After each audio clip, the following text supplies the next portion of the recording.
अस्सलामुअलैकुम नाजरीन, ये कहानी है 3 अक्लमंद भाइयों की। पुराने ज़माने की बात है जब बादशाहों का राज हुआ करता था।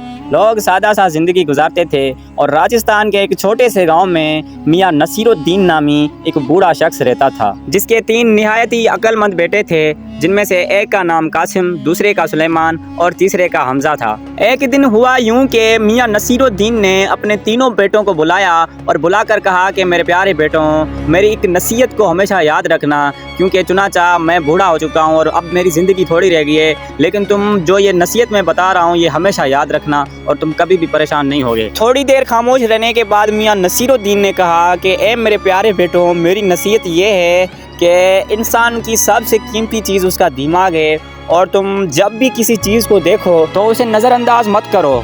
सोचो कि ये चीज़ है तो क्यों है, इसके पीछे क्या वजह है, और उसे गौर से देखो और समझो। और फिर तीनों बेटों ने बासाख्ता सर हिलाया और कहा कि जी बाबा जान, हम इस चीज़ का ख्याल रखेंगे। और फिर कुछ दिनों के बाद मियाँ नसीरुद्दीन की तबीयत ख़राब हो गई और अब इनका कमाने वाला कोई नहीं था, तो इसलिए इन्होंने दूसरे शहर जाने का फ़ैसला किया और फिर इन्होंने एक अनजान सफ़र तय किया। तीनों अक्लमंद भाई निकल पड़े अपनी मंजिल की तलाश में।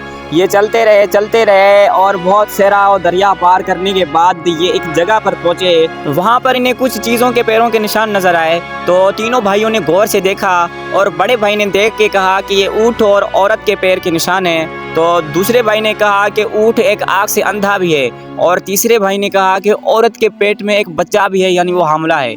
और फिर उन्होंने अपना सफ़र जारी रखा और अभी थोड़ी देर चलते ही थे कि रास्ते में उन्हें एक शख्स मिला जो कि बहुत ही परेशान था। उसके चेहरे पर परेशानी नज़र आ रही थी और उसने इन तीनों भाइयों से पूछा कि ए नौजवानों, तुमने रास्ते में कोई ऊँट तो नहीं देखा? तो सबसे बड़े भाई ने कहा कि क्या ऊँट के साथ औरत भी थी? उसने कहा हाँ। और फिर दूसरे भाई ने कहा कि क्या ऊँट एक आँख से अंधा था? तो उसने कहा हाँ, लेकिन तुम्हें कैसे पता चला? और फिर तीसरे भाई की बारी आई और उसने कहा कि क्या औरत के पेट में बच्चा भी था, यानी वो हामला थी? तो ये सुनने के बाद उसने कहा कि हाँ, तुम लोग जो भी बता रही हो वो सब सही है, और अब मुझे बताओ कि तुमने ये कहाँ पर देखा? तो तीनों भाइयों ने कहा कि नहीं, हमने किसी ऊँट और औरत को नहीं देखा, हम तो बस अंदाज़ा लगा रहे हैं कि वो इस रास्ते से गए हैं। तो वो शख्स जो है वो हैरान हो गया और वो कहने लगा कि क्या तुम लोगों ने भला मुझे पागल समझा है? तुमने खुद ही अपने मुंह से सारी निशानियां बताई और अब तुम कह रहे हो कि हमने किसी ऊँट को नहीं देखा। तो उन तीनों भाइयों ने कहा कि यकीन करो हमारा, हमने सिर्फ उनके पैरों के निशान देखे हैं जो कि रास्ते में थे, हमने किसी चीज़ को नहीं देखा। लेकिन वो मुसाफिर कहने लगा कि मुझे यकीन है जिस तरह आपने निशानियां बताई तो ऊँट आपके पास है और वो औरत भी, मुझे कैसे भी करके मुझे ये चीज़ें चाहिए, वो तुम्हारे पास है।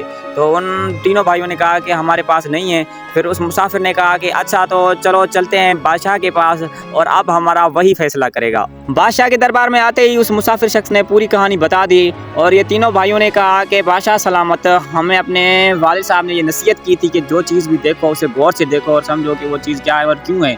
तो हमने गौर से देखा, हमने किसी ऊँट वगैरह को नहीं देखा। ये सुनने के बाद बादशाह ने कहा कि ऐसा मुमकिन ही नहीं है, ऊँट के पैरों के निशान तो किस हद तक सही थे, लेकिन दूसरे भाई से पूछा कि तुम्हें भला कैसे पता चला कि ऊँट एक आँख से अंधा भी था? तो हमजा ने कहा कि बादशाह सलामत, हमने देखा कि रास्ते में बहुत सारे पेड़ थे, लेकिन ऊँट जो था वो एक साइड वाले पेड़ खाता आ रहा था, यानी वो कटे हुए थे, और दूसरे वाले पेड़ सही सलामत थे। तो मैंने इस चीज़ से अंदाज़ा लगाया कि ऊँट एक आँख से अंधा भी है, क्योंकि ऊँट की ये आदत है कि वो दोनों साइडों से चरता है। तो बादशाह ये सुनकर हैरान ले गया और कहने लगा कि ये बात तो आपकी ठीक है। बादशाह ने तीसरे भाई से सवाल किया कि अच्छा तुम बताओ भला, तुम्हें कैसे पता चला कि औरत जो है वो हामला है, यानी उसके पेट में बच्चा भी है? तो वो शख्स कहने लगा कि हजूर, जब वो बैठ के उठ रही थी तो उसके पैरों की तिलियां ये बता रही थी कि वो जो है उसके पेट में जो है एक बच्चा है, यानी वो हामला है, क्योंकि जिस तरह से वो उठ रही थी सारा वजन तिलियों पर लगा कर उठ रही थी। तो ये सुनकर बादशाह हैरान हो गया, लेकिन उसने कहा कि ऐसा मुमकिन नहीं है, मैं आपकी एक टेस्ट लेना चाहता हूँ। फिर उसने वजीर को हुक्म किया और वजीर फौरन दरबार के बाहर गया और फिर एक पेटी लेके आके बादशाह के सामने रख दी। और फिर बादशाह ने उन तीनों भाइयों से पूछा कि तुम अपने आप को इतना अक्लमंद समझ रहे हो, तो मुझे ये बताओ कि इसमें क्या है? तो सबसे बड़ा भाई जो था उसने कहा कि इसके अंदर कोई गोल चीज़ है। और फिर दूसरे भाई की बारी आई तो उसने कहा कि ये गोल चीज़ कोई और नहीं बल्कि ये गोल चीज़ एक अनार है।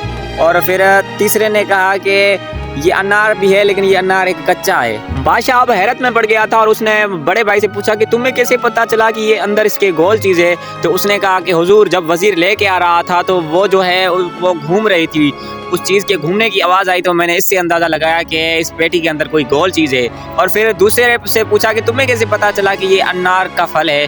तो उसने कहा कि हुजूर हम जब आ रहे थे आपकी दरबार में तो हमने देखा कि आपकी दरबार के बाहर बहुत सारे अनार के पेड़ लगे हैं, तो मैंने इससे अंदाज़ा लगाया कि ये अनार ही लेके आया होगा वज़ीर। और फिर तीसरे और आखिरी से पूछा कि भला तुमने कैसे यकीन के साथ कहा कि ये कच्चा है।